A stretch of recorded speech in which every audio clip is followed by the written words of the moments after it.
He didn't just cancel our wedding, he executed me in front of everyone I loved. The morning sun was barely up when my phone began vibrating uncontrollably, message after message pouring in before I could even sit up in bed. At first, I thought something had gone wrong with the venue, or maybe one of the bridesmaids had overslept, but when I opened the first message, my chest collapsed inward. Is this true? Another followed, then another, and then screenshots started arriving, each one sharper and more painful than the last. On every social platform, under his verified account, was a single post pinned at the top, written with surgical cruelty. I refuse to marry a woman who has deceived me and embarrassed my family. Today's wedding is cancelled. I deserve better. No explanation, no context, no warning. Just that. My name was tagged. Our wedding hashtag was trending. I sat frozen, my hands shaking so badly I dropped the phone onto the bed, staring at the ceiling while the reality seeped into my bones. This was the man I had built my life around for 5 years. The man who cried when he proposed. The man who swore loyalty, protection, partnership. And he chose to destroy me publicly, not privately, not respectfully, but in the loudest way possible. Within minutes, blogs picked it up. Friends called non-stop. My mother screamed from the hallway, holding her own phone, her face drained of color. Outside, vendors were already arriving at the venue, unaware that the bride they were coming for had just been stripped naked in front of the world. By the time I reached the venue, wearing jeans instead of my gown, whispers followed me like flies. People stared as if I were guilty of a crime no one could explain. Some avoided my eyes, others looked curious, entertained. His parents were already there, tight-lipped, refusing to meet my gaze. His sister smirked like she'd been waiting for this moment. And then he arrived. Calm. Clean. Dressed in the suit he was supposed to marry me in. He didn't look ashamed. He looked relieved. He walked past me like I was invisible, climbed onto the small stage near the altar, and tapped the microphone. The room fell silent. My heart pounded so loudly I thought I might collapse. I won't waste much time, he said smoothly. I've discovered things about this woman that make her unfit to be my wife. I refuse to start a marriage built on lies. Gasps rippled through the crowd. Someone whispered my name. My knees buckled, but I stayed standing. I asked him, quietly at first, "What are you talking about?" He laughed, actually laughed, then raised his phone and said, "You want proof? Check your messages. Everyone else already has." That's when I realized he had already sent out anonymous emails and messages, implying I had cheated, manipulated him financially, and hidden my past. None of it was true. Not one word. But lies don't need truth when they're loud enough. I felt something break inside me, but it wasn't weakness. It was clarity. Because as I stood there, humiliated and shaking, I finally saw him clearly. This wasn't a man acting out of hurt. This was a man performing power. He wanted me crushed. He wanted me begging. He wanted to walk away as the victim while I carried the shame. And in that moment, I made a silent promise to myself: I would not scream, I would not plead, and I would not explain myself to people who enjoyed my pain. I left the venue without another word. That night, alone in my apartment surrounded by unopened wedding gifts and a dress that would never be worn, I cried until my body went numb. But when the tears stopped, something else took their place. Resolve. I replayed every moment of our relationship, every red flag I had ignored, every quiet manipulation disguised as love. How he controlled narratives. How he tested loyalty. How he needed to win every argument. And then I remembered something crucial. During our relationship, I had handled most of our finances.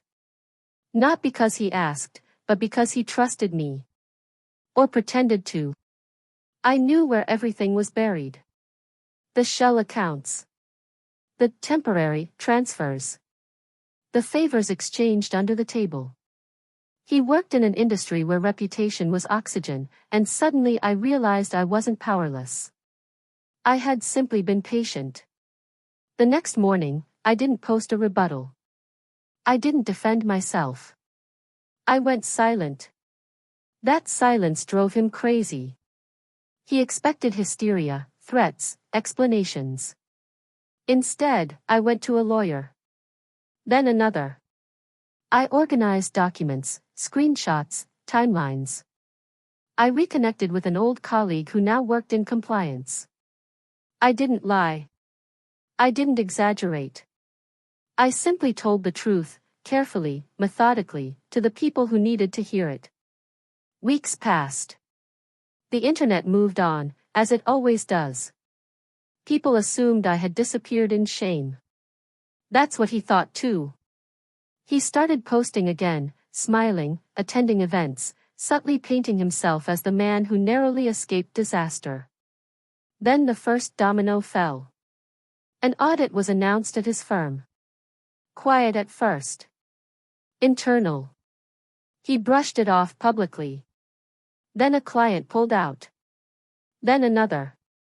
Rumors began circulating, not online, but in boardrooms. The kind that don't trend but destroy careers. One morning, I woke up to a message from an unknown number. What did you do? I didn't respond. I didn't need to. By the time his name finally surfaced in an official report, the same blogs that had dragged me through the mud now used his face as a headline. Rising executive under investigation for financial misconduct. Suddenly, people remembered my silence. They started asking questions. The narrative shifted. His friends distanced themselves. Invitations stopped coming. His family, once so smug, went quiet. And then came the moment I never planned but was fully prepared for. He showed up at my door. Unshaven. Panicked. Smaller than I remembered. He didn't apologize. Not really. He said he reacted badly. He said he was under pressure. He asked me to help him clear his name. I looked at him for a long time before answering. Then I said calmly, "You taught me something important the day you humiliated me. You taught me that truth doesn't need an audience to be powerful. It just needs time." I closed the door. Months later, his investigation concluded. He wasn't jailed, but he was finished. His career stalled permanently. The same people who once applauded him now avoided his name. As for me, I rebuilt quietly. Stronger. Untouchable. I didn't get married that day, but I gained something far more valuable than a wedding. I gained my voice, my spine, and the knowledge that the man who tried to destroy me only succeeded in revealing himself. And the world? The world watched his fall in silence, just like I had planned. He thought that was the end, that my silence meant mercy, but silence was only the pause before impact. After he left my doorstep that night, I sat on the floor for a long time, not crying, not shaking, just breathing steadily while memories rearranged themselves into strategy.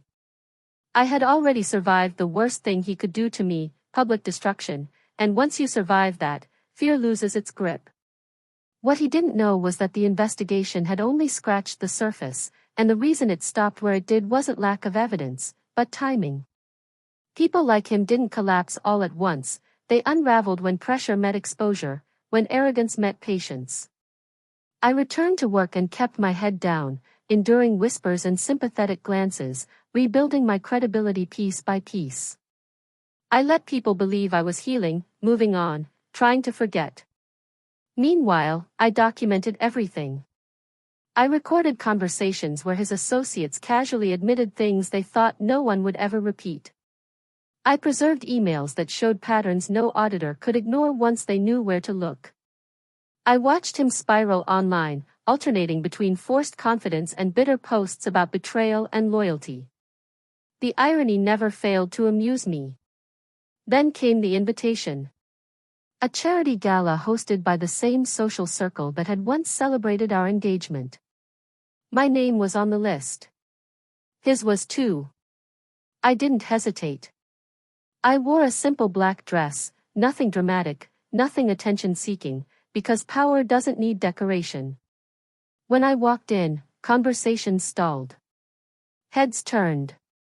I felt eyes on me, curious, uncertain, calculating. He spotted me from across the room and froze. I could see it in his posture, the way his shoulders tensed, the way his smile faltered for half a second before he forced it back into place. He approached me cautiously, like someone stepping toward a fire they pretended wasn't hot. "I didn't know you'd be here," he said. "I didn't know you'd survive," I replied, my voice steady, almost kind. He laughed nervously, scanning the room. "I'm trying to rebuild," he said. "So am I answered, and walked away. That night, I spoke to people I had never spoken to before. Not about him. About projects, ideas, collaborations. I reminded the room, without saying a word, that I was still here, still relevant, still respected. By the end of the evening, I had 3 business cards and 1 request to meet privately. He watched it all unfold, powerless, trapped in the consequences of his own performance months earlier. A week later, an article appeared, not accusing him, not dramatic, just factual. It questioned inconsistencies in his public narrative, pointed out gaps between statements he'd made during the investigation and documents that contradicted them. It didn't mention me. It didn't need to. The comments section did the rest. People began connecting dots. Old colleagues came forward quietly, sharing experiences they'd once buried out of fear or loyalty. His carefully rebuilt image cracked again. This time, he lashed out. He messaged me long paragraphs late at night, accusing me of ruining his life, of being vindictive, of refusing to let go. I never replied. Silence, again, was louder than any defense. Then his mother called me. The same woman who had refused to look at me on what was supposed to be my wedding day. She cried. She said she hadn't known how bad things were. She asked if I could help him, said he was struggling, said he wasn't sleeping. I listened politely and then said the truth. I didn't do this to him. He did it to himself. I just stopped protecting him. After that, everything accelerated. A former partner sued him. A deal collapsed publicly. His name became a liability. Invitations stopped completely. He sold his apartment. Moved out of the city. The man who once stood on a stage and publicly declared me unworthy of marriage couldn't even secure a meeting without someone vouching for him. And then, finally, the moment came that felt almost surreal. A mutual acquaintance, someone who had attended our cancelled wedding, asked me to speak at a small event about resilience and rebuilding after public failure. I accepted. I didn't mention his name once. I talked about humiliation, about loss, about choosing dignity over revenge. The room listened, rapt. Afterwards, people stood to applaud. Days later, clips circulated online. People praised my strength, my composure. Comments shifted completely. She deserved better. Now we see who the real problem was. He watched it too, I'm sure. I imagine him somewhere far away, scrolling through reactions, realizing the world had finally corrected itself without me ever needing to scream. I didn't win by destroying him publicly. I won by letting the truth surface at its own pace, by refusing to become the villain he wanted me to be. When I think back to that day, the altar, the microphone, the lies, I no longer feel pain. I feel gratitude. Because the man who tried to break me gave me the greatest gift of my life. He revealed himself before I wasted another year, another dream, another piece of my soul. And in trying to tear my world apart, he unknowingly set the stage for his own quiet, irreversible fall, top of form. Time has a way of exposing what noise tries to hide. After the event where I spoke about resilience, my life didn't suddenly become perfect, it became honest. I stopped measuring my worth against the echo of other people's opinions and started choosing spaces where my presence wasn't questioned. Opportunities opened slowly but solidly, the kind that don't need announcements. I moved into a new apartment with windows that caught the sunrise, a quiet place where I could breathe without remembering a man who once mistook control for love. Meanwhile, his descent continued in ways even I hadn't anticipated. Friends told me things without realizing how much I already knew. He borrowed money he couldn't repay. He chased relevance by attaching himself to people who barely tolerated him. Every attempt he made to reclaim his old identity only highlighted how far he'd fallen. One evening, months after his mother's call, I received an email from him, not angry this time, not accusatory, just tired. He admitted he never expected me to survive what he did publicly. He said he thought I would break, disappear, crawl back begging for explanation or forgiveness. He confessed that humiliating me had given him a rush, a sense of control he had been chasing his entire life.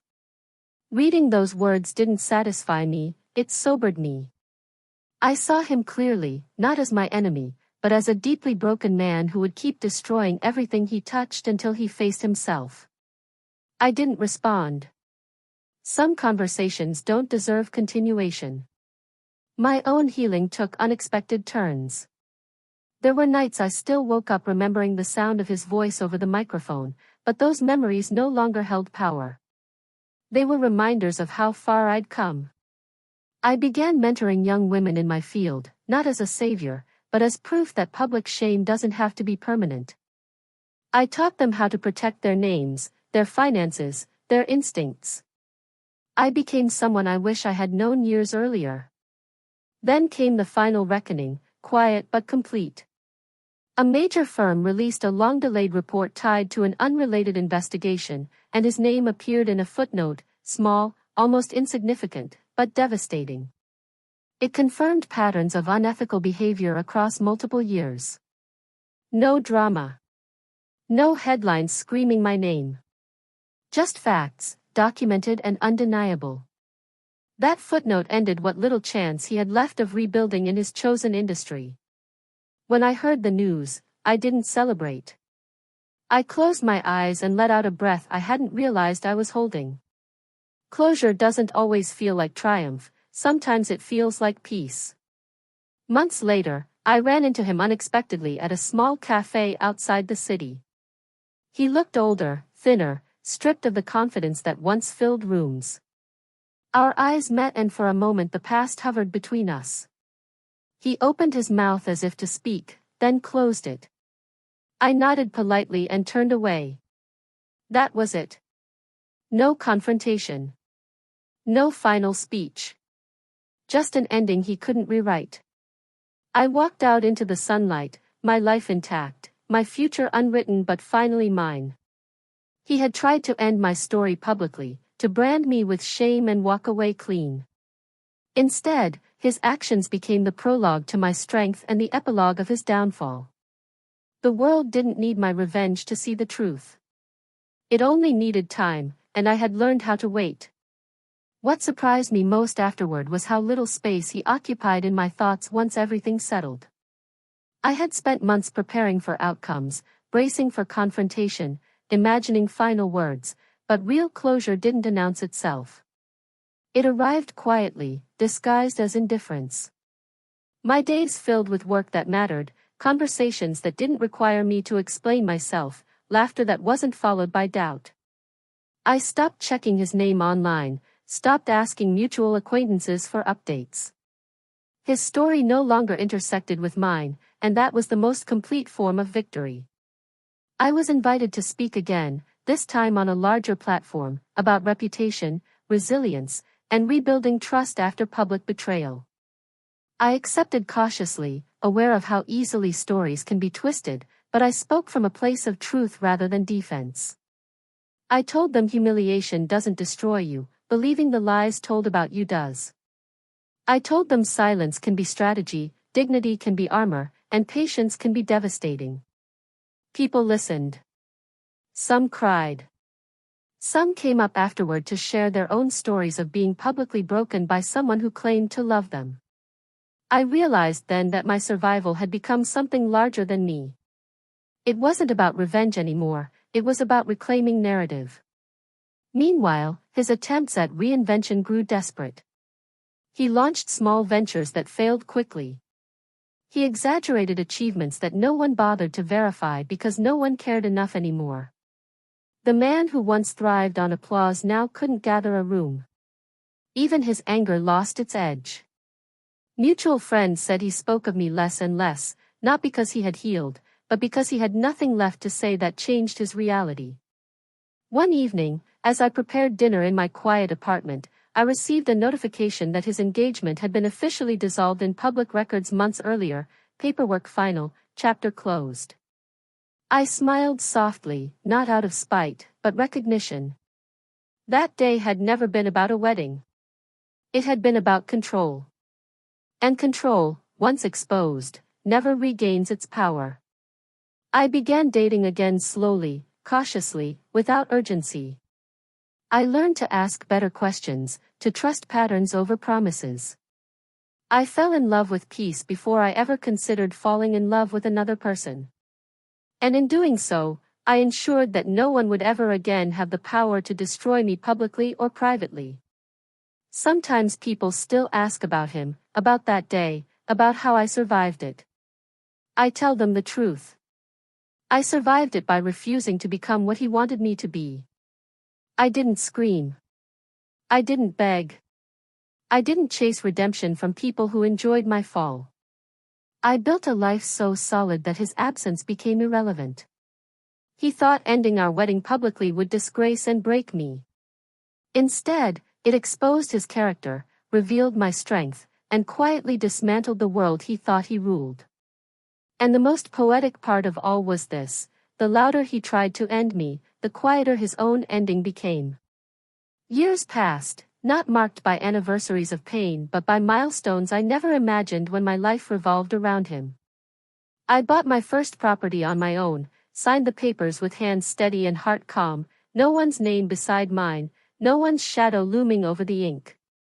I hosted small gatherings filled with people who knew me not as a scandal, not as a headline, but as a woman who showed up, delivered, and didn't flinch under pressure. The memory of that cancelled wedding became a distant echo, something that felt almost fictional, like a story that happened to someone else. Yet the universe has a way of circling back, not to reopen wounds, but to confirm lessons. One afternoon, I received a message from a young woman I didn't know. She said she'd found my talk online and wanted to thank me. She told me she had been engaged to him briefly after me. My chest tightened, not with jealousy, but with recognition. She said he'd spoken of me often, always as the villain, always as the woman who almost ruined his life. She said she had believed him until the patterns started repeating, until the public shaming threats, the subtle humiliations, the warnings disguised as jokes. She said she left before the altar. I read her message twice, then closed my eyes. That, I realized, was the final consequence he would never outrun. Not the lost career, not the social exile, but the truth that his behavior was now traceable, predictable, impossible to hide. I replied kindly, encouraging her to trust herself, to choose safety over spectacle. When I sent the message, I felt something settle permanently inside me. The cycle had been broken. Sometime later, I saw him one last time, unintentionally, from a distance. He stood at the back of a modest room during a community event, no longer commanding attention, just another man trying not to be noticed. He didn't see me. And for the first time, I was grateful for that. Not because I feared him, but because he no longer mattered enough to warrant acknowledgement. I walked away without slowing my pace, my reflection in the glass steady, whole. I used to think revenge had to be loud, dramatic, undeniable. I was wrong. The most devastating response to someone who tries to destroy you publicly is to live so well, so honestly, and so freely that their actions become a footnote in your story, while yours becomes a roadmap for others. He ended our wedding to disgrace and break me. Instead, he revealed the kind of man he was to the world, and in doing so, handed me the freedom I never knew I needed. My life didn't end that day. It began. And even after all of that, life kept unfolding in ways that reminded me how irreversible growth truly is.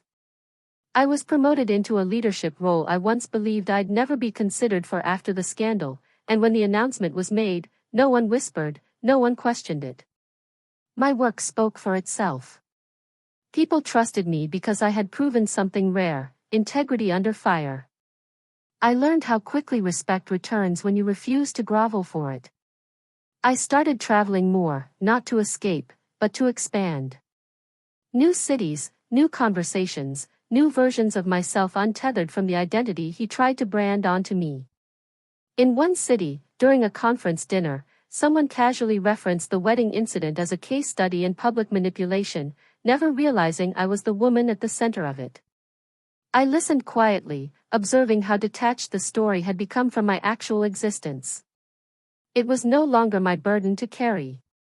It belonged to history now. There were moments, rare but real, when anger surfaced unexpectedly, not toward him, but toward the version of myself that tolerated subtle cruelty for the sake of peace. But even that anger softened into compassion. I understood now that loving deeply doesn't make you weak, staying when you're disrespected does. And I had learned. Completely. One evening, while reviewing old files on my laptop, I came across photos from our engagement shoot. I expected pain. Instead, I felt neutrality. I deleted them without ceremony, emptied the trash, and closed the computer. That chapter didn't need evidence to exist anymore. It had already served its purpose. A year later, I met someone new, not with fireworks, but with calm recognition. There was no urgency, no power struggle, no audience. Just mutual respect, quiet support, and conversations that didn't leave me questioning my worth. I didn't rush to define it. I didn't announce it. I protected it. Because I had learned the value of privacy after surviving public destruction. Somewhere out there, he continued living with the consequences of a single decision made out of cruelty and pride. He might tell his story differently now, casting himself as misunderstood, unlucky, wronged. But stories only matter when people believe them. And belief is earned, not demanded. I never needed an apology. I never needed validation from the same crowd that once watched me fall. My response to his attempt to break me wasn't revenge in the traditional sense. It was transformation. It was patience. It was refusing to hand him the satisfaction of my ruin. He thought ending our wedding publicly would be the climax of my humiliation. Instead, it became the opening scene of his decline and the quiet beginning of my power. And if there is any truth worth remembering, it is this: when someone tries to destroy you to elevate themselves, they reveal a weakness that time will always punish. I didn't turn his world apart with noise or cruelty. I did it by stepping out of it entirely and building a better one where he never belonged. There is a moment that comes after survival, after rebuilding, after even indifference, where memory stops hurting and starts teaching. That moment came for me on an ordinary morning, standing in front of my bathroom mirror, realizing I no longer flinched at my own reflection. I used to search my face for traces of what he'd done to me, for cracks, for proof that public humiliation had left permanent damage. Instead, I saw someone composed, deliberate, grounded. Someone who had learned how to stand without performing. That was when I understood the final stage of revenge isn't victory, it's authority over your own narrative. My life no longer revolved around disproving his lies. It revolved around expanding my truth. I was invited into rooms I never imagined before, rooms where people valued discretion, ethics, and long memory. In those rooms, his name occasionally surfaced, usually as a cautionary example, never with admiration. Each time, I remained silent, not out of fear, but because speaking would have been unnecessary. The truth had already outpaced anything I could add. I began documenting my experiences privately, not to publish, not to expose, but to process. Writing became a way to reclaim moments he had stolen, to rewrite scenes in my own voice. I didn't sanitize the pain. I honored it. I acknowledged the nights I doubted myself, the days I wondered if dignity was just another word for silence. But I also recorded the clarity, the strategy, the self-respect that followed. One afternoon, while sorting through old correspondence, I found the original vows we had written. I read mine once, slowly. They were sincere, generous, full of faith. I didn't feel foolish for writing them. I felt proud. They proved I had been capable of deep commitment without manipulation. I tore them up not in anger, but in release. He lost the right to that version of me the moment he tried to destroy it. Somewhere along the way, people stopped associating me with what happened and started associating what happened with him. That shift was subtle but absolute. It happened when I no longer reacted. When I no longer corrected. When I let his actions speak in a world that values patterns over explanations. He faded not because I pushed him away, but because I stopped holding space for his relevance. The final confirmation came unexpectedly, during a conversation with a young colleague who admired my work. She said, "I heard you went through something terrible years ago, but you never let it define you." I smiled, because she didn't even know the details. The spectacle had dissolved. Only the strength remained. And that is how legacies are rewritten. He wanted an audience when he ended our wedding publicly, wanted shock, sympathy, control. What he didn't understand was that audiences forget, but consequences don't. His world didn't fall apart in a single moment. It fractured quietly, piece by piece, under the weight of his own choices. Mine, on the other hand, solidified. Stronger foundations. Clearer boundaries. Deeper peace. I no longer measure my life by what I endured, but by what I refused to become in response. And if there is a final line to this story, it is this: the man who tried to end me publicly will always be remembered as the one who revealed himself, while I will always be remembered as the woman who walked through fire without becoming ash. And even that wasn't the end, because endings don't always arrive as conclusions, sometimes they arrive as confirmation. Years after the collapse of his world and the quiet construction of mine, I was asked to sit on a panel about leadership, ethics, and crisis management. The irony wasn't lost on me. I accepted without hesitation. During the session, someone in the audience asked a question that could have reopened everything. How do you handle public betrayal when it threatens your entire identity? The room went still. I didn't rush my answer. I said, calmly, that betrayal doesn't threaten your identity unless you surrender it. That when someone tries to humiliate you publicly, they are gambling on your reaction, not your truth. I explained that the most dangerous thing you can do to someone who thrives on control is to deny them access to your emotions, your explanations, your desperation. I said survival is the first step, but sovereignty is the goal. The applause that followed wasn't loud, it was respectful, the kind that lingers. Later that evening, a senior executive pulled me aside and told me something that completed the circle. He said my former fiancé's name had come up in internal discussions years earlier, not as a scandal, but as a warning.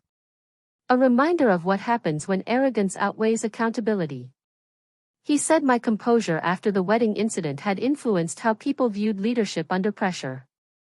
I thanked him and changed the subject, because I didn't need the validation anymore, but I carried the knowledge with me. The world had learned the lesson without me ever needing to teach it directly. On my way home that night, I passed a venue decorated for a wedding. Lights glowed warmly, laughter spilled into the street, and for a moment I stopped and watched.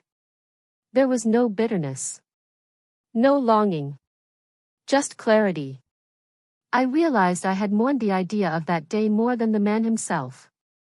And once that illusion died, everything else aligned. My life wasn't quieter because I had lost something, it was quieter because I had removed chaos. Somewhere out there, he continued existing, not evil, not powerful, just small, just ordinary, just another man living with the consequences of believing he could destroy someone to elevate himself. And me? I lived unburdened by the need to be understood by those who once judged me. I had learned that dignity is not passive, it is strategic. That revenge doesn't always roar, sometimes it whispers and waits. He ended our wedding publicly to disgrace and break me. My response didn't scream, didn't accuse, didn't beg. It simply outlived his cruelty, outgrew his lies, and dismantled his world by refusing to carry it any longer. And that is how this story truly ends, not with his downfall, but with my freedom, permanent, undeniable, and earned. Freedom changes the way you remember things. It doesn't erase the past, it reframes it, strips it of its power to hurt and leaves only meaning behind. Long after people stopped asking me about the cancelled wedding, long after his name faded into irrelevance, I realized something unsettling and beautiful at the same time. I would never have chosen the life I have now if I hadn't been forced out of the one I was building with him. Comfort would have kept me smaller. Loyalty would have kept me quiet. Love, misplaced, would have kept me blind. He thought public humiliation would be the end of me, but it was the interruption that saved me from a future built on submission. I began to recognize how often people confuse endurance with strength. I had endured him for years, tolerated subtle disrespect, minimized my intuition to preserve harmony. Real strength didn't arrive until I stopped enduring and started deciding. Deciding what I would accept. Deciding who had access to me. Deciding that my name, my reputation, my peace were not negotiable. I no longer rushed to be liked. I no longer explained myself to people committed to misunderstanding me. That shift alone changed everything. At work, I became firmer, clearer, unapologetic. People adjusted. Some drifted away. The right ones stayed. I built partnerships rooted in transparency, not performance. I trusted consistency over charm. I watched how people behaved when they thought no one was watching. These were lessons I paid for dearly, but they paid me back tenfold. Occasionally, someone new would learn about my past and react with shock, expecting bitterness, rage, or some dramatic scar. Instead, they found composure. That confused them more than anger ever could. Because anger would have kept me tethered to him. Calm proved I was free. I stopped thinking of what happened as something he did to me and started seeing it as something that revealed him and refined me. That reframing dissolved the last traces of resentment. Not forgiveness, but release. Forgiveness implies debt. Release implies closure. One evening, while walking home after a long day, I passed a street musician playing softly under dim lights. The song was about endings that become beginnings. I stood there longer than I meant to, listening, smiling to myself. I realized then that my story was no longer about revenge at all. Revenge was only the language people used to understand what they couldn't yet name, self-respect. The truth was simpler and stronger. I refused to let a man who needed to destroy me to feel powerful have the final word in my life. And because of that refusal, everything changed. He lost control the moment I stopped reacting. He lost relevance the moment I stopped explaining. He lost power the moment I stopped carrying his shame. My response turned his world apart not through exposure or cruelty, but through absence.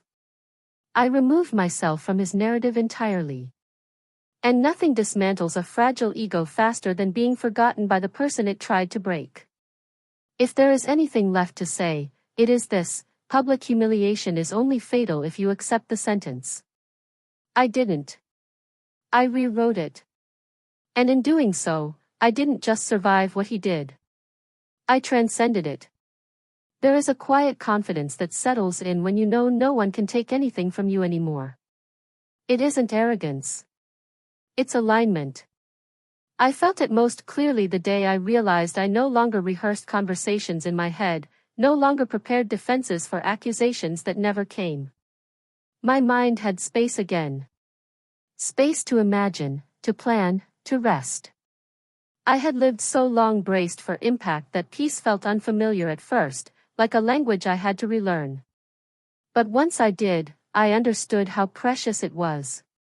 People who met me now didn't sense a woman recovering from ruin. They met a woman in command of herself. That difference mattered. It changed how doors opened, how negotiations unfolded, how respect was offered without being demanded. I became selective with my energy, ruthless even, and I didn't apologize for it. I had learned what happens when you give someone access to you without accountability. Somewhere along the way, I stopped telling the story altogether. Not because it was painful, but because it was complete. It no longer required witnesses. The scar had faded into experience, something internal, something instructive. I noticed how people reacted when they realized I wasn't interested in being seen as strong for surviving him. I wasn't interested in being inspirational for enduring cruelty. I was interested in living well, fully, unapologetically, without dragging my past behind me like proof. That, more than anything, confused those who expected a dramatic arc. They wanted triumph or tragedy. What they got was stability. And stability is deeply unsettling to people who thrive on chaos. Occasionally, fragments of his world drifted back to me through others. He had changed industries. He had relocated again. He spoke bitterly of betrayal, of injustice, of people who abandoned him. The narrative never evolved. He was always at the center, always wronged, always misunderstood. Hearing that confirmed something I had long suspected: the punishment wasn't his downfall, it was his stagnation. He would relive the same story in different settings, with different faces, forever searching for the control he lost the moment he exposed himself. I, on the other hand, kept evolving. I pursued interests I once postponed. I invested in friendships that nourished rather than drained me. I allowed joy to be ordinary instead of earned through suffering. The most profound shift came when I stopped seeing myself as someone who had been spared and started seeing myself as someone who had chosen. Chosen dignity. Chosen restraint. Chosen growth over spectacle. And in choosing myself, I unknowingly dismantled the last illusion he had created, that my life was defined by his actions. It never was. He simply interrupted it loudly enough to make me forget for a moment. Now, when I think back to that day, the microphone, the lies, the crowd holding its breath, I don't see a woman being broken. I see a woman being released. Released from a future that would have slowly erased her. Released from a man who mistook dominance for love. Released into a life that demanded courage, patience, and self-respect in equal measure. He ended our wedding publicly to disgrace and break me. My response didn't just turn his world apart. It rebuilt mine on foundations so strong that even the memory of him couldn't shake them. And that is where the story rests, not in vengeance, not in victory, but in permanence. After that permanence settled, life began to feel expansive in a way I had never known. The years of fear, hesitation, and doubt had been replaced with clarity and decisiveness. I no longer flinched when someone challenged me. I no longer hesitated when an opportunity demanded courage. I became a person who could take measured risks because my past had taught me that the only power anyone truly has over you is the power you give them. I began mentoring women who had experienced betrayal, public or private, teaching them not to seek revenge as a spectacle, but as a strategy: survive, reclaim, rebuild. Watching them grow, reclaim their own narratives, and regain dignity reminded me of the true impact of endurance and patience. Meanwhile, he faded entirely from the circles he once dominated. Rumors circulated quietly that he had made poor financial decisions, alienated allies, and even sabotaged potential opportunities in his desperation to regain status. His world became small, constricted, a mirror of the self-importance he had cultivated for years. Every attempt he made to reclaim attention was met with polite disregard or silent dismissal. And that, I realized, was far more devastating than public scandal. No one remembered him as powerful. No one remembered him as victorious. His arrogance had eaten itself, leaving only irrelevance in its place. In my own life, the rewards of restraint became tangible. I traveled for business and pleasure, forming networks and friendships that were authentic, not transactional. I explored hobbies, passions, and dreams I had once set aside, learning that freedom is not simply the absence of cruelty but the presence of choice. I fell in love again, slowly, carefully, with someone who asked nothing of me that compromised my integrity or independence. That relationship was quiet, strong, and utterly grounding. The contrast with the chaos of my past was stark, and every calm moment felt like a victory. Occasionally, I would hear his name mentioned in passing, usually as a cautionary example, never in admiration. Each time, I reminded myself not to feel satisfaction or gloat. Satisfaction comes from engagement. True triumph comes from absence, from having no stake in the chaos someone else chose to create. My life became a testament to that truth. I no longer measured my worth by other people's narratives or the sharpness of their words. I measured it by what I built, by who I helped, by the quiet dignity I maintained in every space I entered. And so, years after he tried to destroy me publicly, I lived free from the weight of his judgment, empowered by my own choices, and defined not by humiliation, but by resilience, wisdom, and an unshakable command over my own life. He ended our wedding publicly to disgrace me, but I responded by reclaiming the only thing that mattered, my life. And that is how silence, patience, and integrity became my ultimate revenge, top of form. Time has a way of revealing the final truths slowly, like sunlight creeping across a floor. Even after years, the full impact of that day, the microphone, the crowd, the pinned posts, remained a touchstone, not of pain, but of transformation. I understood then that what had seemed like an ending was actually the first chapter of the life I was meant to lead. I began taking risks I never would have before, not because I craved attention, but because I no longer feared judgment. I traveled to unfamiliar cities alone, speaking at conferences, building businesses, connecting with people whose values aligned with mine rather than with his manufactured image of me. Every encounter, every decision reinforced the quiet power I had cultivated. He, on the other hand, remained a cautionary tale in whispers and emails. His attempts to rebuild were tentative and inconsistent, his reputation shadowed by the choices he had made in arrogance and cruelty. I never needed to intervene. The universe, and human nature, had already ensured that the consequences would follow. What he had sought, public spectacle, domination, proof of my shame, was replaced by silence, absence, and irrelevance. The world he tried to manipulate moved on without him, and in that quiet, I thrived. There were moments when I reflected on what could have been had I responded differently. Had I screamed, pleaded, or lashed out, perhaps people would have noticed, but only briefly. Instead, I had responded with patience, calm, and strategy. In every room, every city, every conversation, I carried a reputation built not on fear or notoriety, but on integrity and resilience. Even love, when it returned, was quiet and steady. I found someone who respected my history without needing to rewrite it, who honored my boundaries, who celebrated my victories without diminishing them.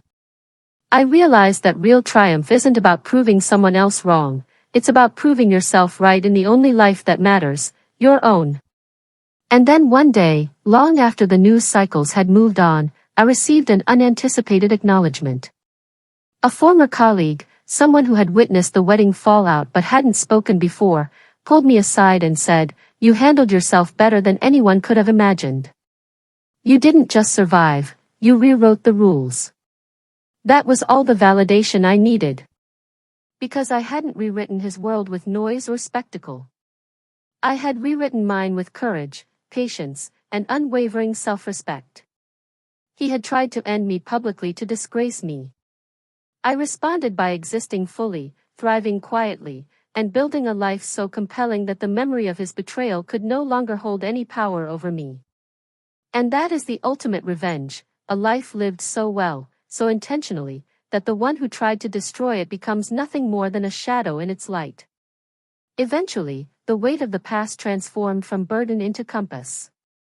I stopped counting the years since that day, the hours spent replaying humiliation, the nights wondering if people were judging me.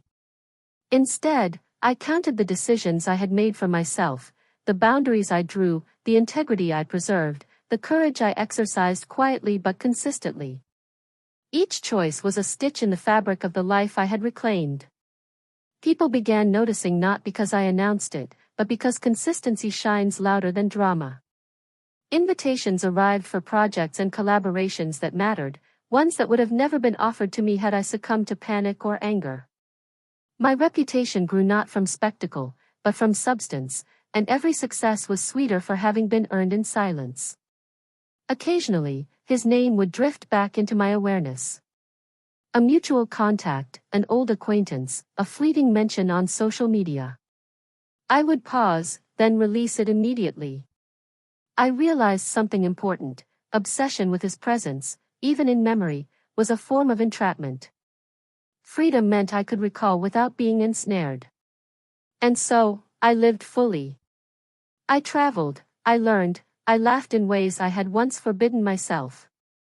I allowed myself to be seen without fear, to trust without doubt, to love without compromise. The man who once sought to end me publicly had succeeded only in revealing his own limitations. His world had narrowed into shadows, uncertainty, and the quiet realization that influence gained through cruelty is always fleeting. Meanwhile, my world expanded endlessly, built on choices, patience, and unwavering self-respect. One day, walking through a bustling market in a city far from where the scandal had erupted, I realized I no longer felt anger, fear, or bitterness. Those emotions had been tools I wielded when necessary, but now they were unnecessary. I smiled at the vendors, at the strangers, at life itself. I had survived what was meant to break me. I had rebuilt what was meant to be taken. And I had exceeded every expectation, including my own. In that clarity, I understood the truest lesson of all: revenge isn't loud. Revenge doesn't need to be public. The most complete, devastating, irreversible revenge is living so fully, so deliberately, so unassailable, that the person who tried to destroy you can only watch from a distance, powerless and irrelevant. He ended our wedding publicly to disgrace me, but he did not foresee that in breaking me, he would also set me free. My life, my dignity, my future, these were mine all along, and now, no one, not even him, could ever take them away. Years slipped by, and the story of that wedding, the public humiliation, the accusations, the lies, became almost a myth in my own mind. Occasionally I would recount it in private, not for sympathy, not for shock value, but to measure how far I had traveled.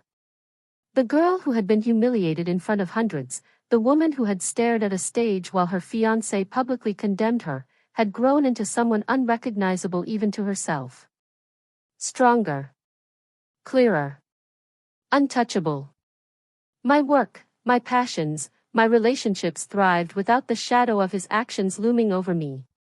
People came into my life for what I offered now: authenticity, wisdom, reliability, not for the drama I had endured.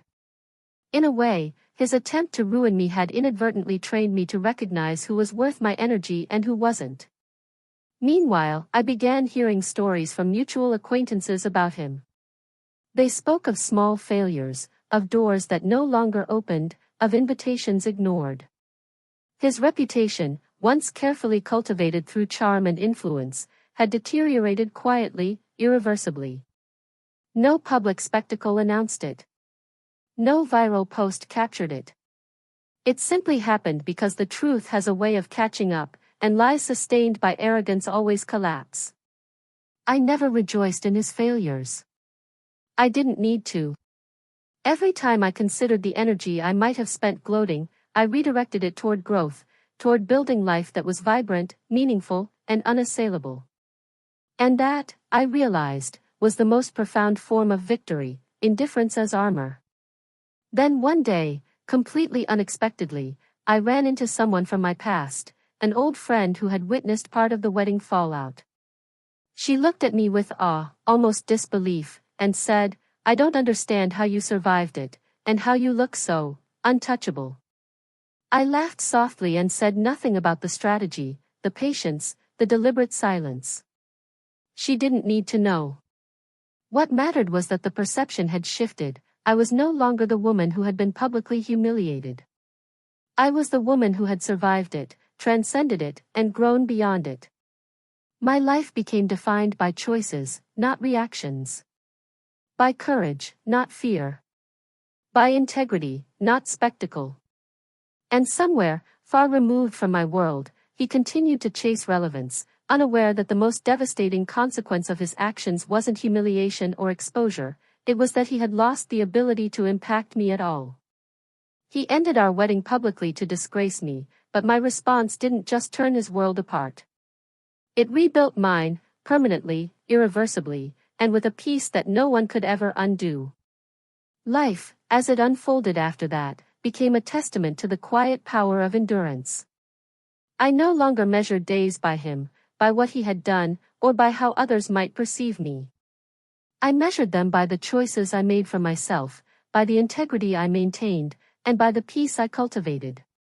Each morning, I woke with clarity, knowing that no one could dictate my worth or narrative ever again.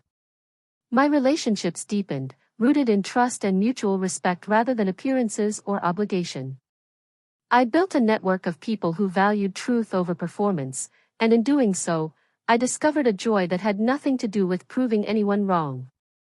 Occasionally, I heard whispers of him, attempts to reclaim influence, stories of failure, murmurs of regret, but they were always distant, never impactful.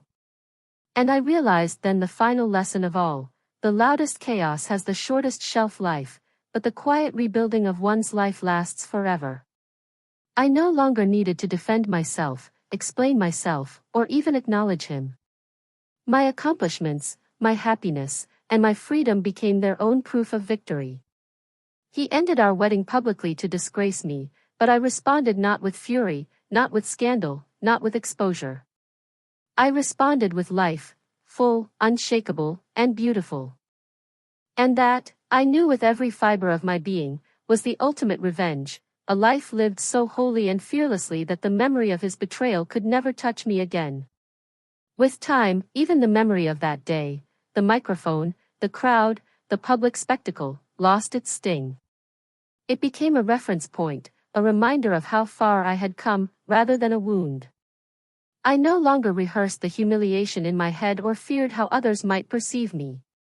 Instead, I measured myself against who I had become, resilient, composed, and uncompromising in my values.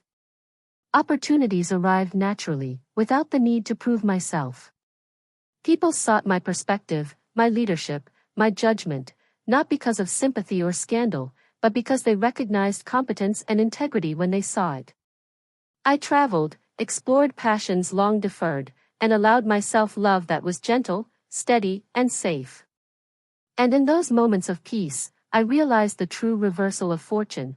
The man who had tried to publicly break me had failed utterly, not because of spectacle or exposure, but because the only control he ever had, the power to affect my life, had been surrendered. He had tried to humiliate me for an audience, but I had moved on, and in doing so, removed the stage entirely. Occasionally, I learned of his struggles through whispers, professional setbacks, and fleeting glimpses into the circles we once shared. Yet I felt nothing but neutral observation.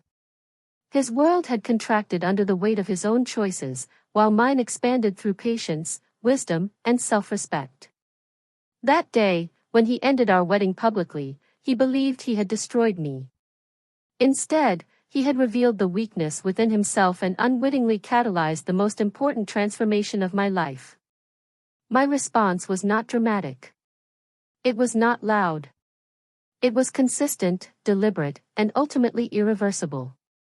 I built a life so complete, so dignified, so alive, that he could not touch it, could not define it, and could not diminish it. And that is how the story truly concludes, not with confrontation or spectacle, but with the undeniable fact that freedom, integrity, and the courage to live fully are the most devastating revenge of all. As the years continued, I discovered that the most profound victories are invisible. They are not announced in headlines or celebrated in viral posts. They live quietly in your decisions, in the life you construct after devastation, in the people you become when no one is watching. I invested in myself, not out of vanity, not out of proof, but because I finally understood that my value was intrinsic, untouchable, and not dependent on anyone's approval. My career flourished, my friendships deepened, and my personal life became a sanctuary of trust and mutual respect. I traveled to places I had dreamed of visiting, learned skills I had once dismissed as unnecessary, and experienced moments of joy that had nothing to do with anyone else's narrative. Every step was deliberate, every choice a statement that I was no longer at the mercy of his whims.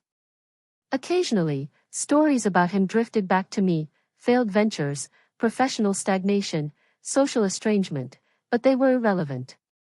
They did not define my days, my peace, or my sense of self.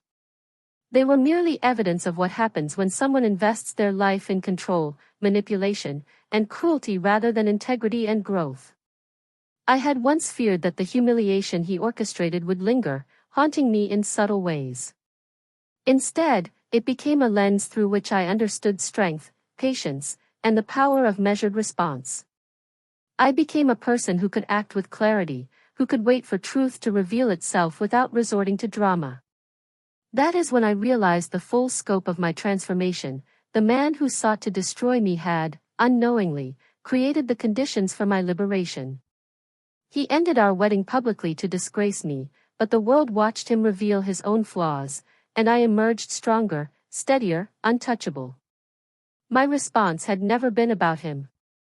It had always been about reclaiming myself. And that reclamation, silent, deliberate, absolute, was, and always will be, the ultimate revenge.